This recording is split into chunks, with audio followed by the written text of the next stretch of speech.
Yeah, Mr. Liccardo is recognized for 5 minutes. Thank you, Mr. Chair, and thanks to all the witnesses for helping to guide us and inform us. Mr. Sierra, I appreciate the fundamental concern I think that all of the witnesses have shared, which is a need for regulatory clarity. And you point out in your written testimony, I think you've said something similar verbally, that current securities disclosure rules are really focusing on irrelevant information. And in your written testimony, you identify what you believe might be relevant as we think about crypto regulation, governance mechanisms, network design, tokenomics, which I can't say I fully understand, but I look forward to getting up to speed on, cybersecurity, network utility of assets.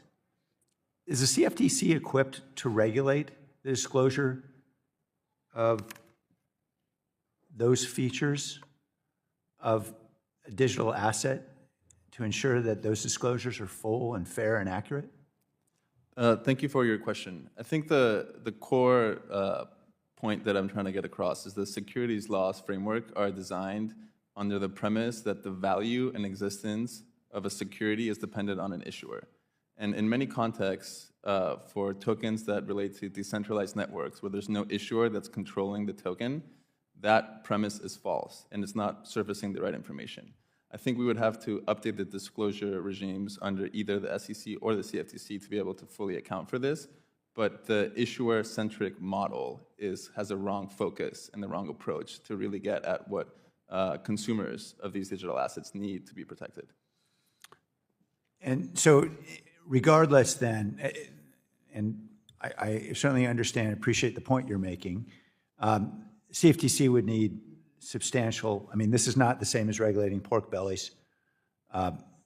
Clearly, it would need perhaps more expertise, more staff, et cetera. Is that right? I think that's right. The CFTC has not historically regulated retail markets. It's been more of a regulator of sophisticated markets. But I think with the right funding and the right team, I don't see a reason why they wouldn't be able to do it. Ms. Smith, I also want to express my appreciation that Wilmer has taken what I regard to be an ethical response to the administration's efforts to force law firms to capitulate. So thank you to your firm. And I appreciate your call for regulatory clarity, and I would agree that we don't want regulation by litigation. We have seen, though, in just the last 24 hours, this was earlier suggested, an announcement from the Deputy Attorney General that the National Cryptocurrency Enforcement Team would be disbanded. We had earlier announcements from the Department of Justice that the Market Integrity Major Fraud Unit would no longer handle criminal cases involving crypto.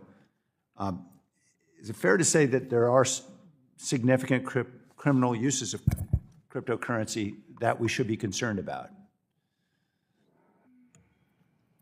I think that there may be criminal uses in crypto, but there's criminal uses in all types of financial markets. You say there may be. You don't believe that there are criminal uses today of cryptocurrency? There are some criminal uses, but my broader point is that they're not unique to crypto. Agreed, but there are certainly aspects of crypto, particularly with regard to anonymity, that may facilitate criminal activity more easily. Is that fair to say? I'm not sure if I would agree with that statement. For example, North Korean hackers using Tornado Cash, just to take one of many examples. The anonymity is, in fact, a tool that helps criminals. Is it not? It is a factor, but on the other hand, there's been instances where there's been hacks, and the hackers have been identified because of the blockchain transactions. And undoubtedly, if there are criminal uses, or perhaps fraudulent uses, which may cross over the line to criminal activity, a rug pull, pump and dump scheme that's clearly intended to defraud, someone should investigate and prosecute those criminal cases, shouldn't they? Yes, those cases should be prosecuted. And SEC, CFTC, none of those agencies have criminal prosecutorial authority, do they? I don't believe so. And so it would have to fall on the DOJ, the Justice Department, would it not? Yes, or perhaps other regulators. Well, we need the Department of Justice to step up. All right, thank you. No further questions.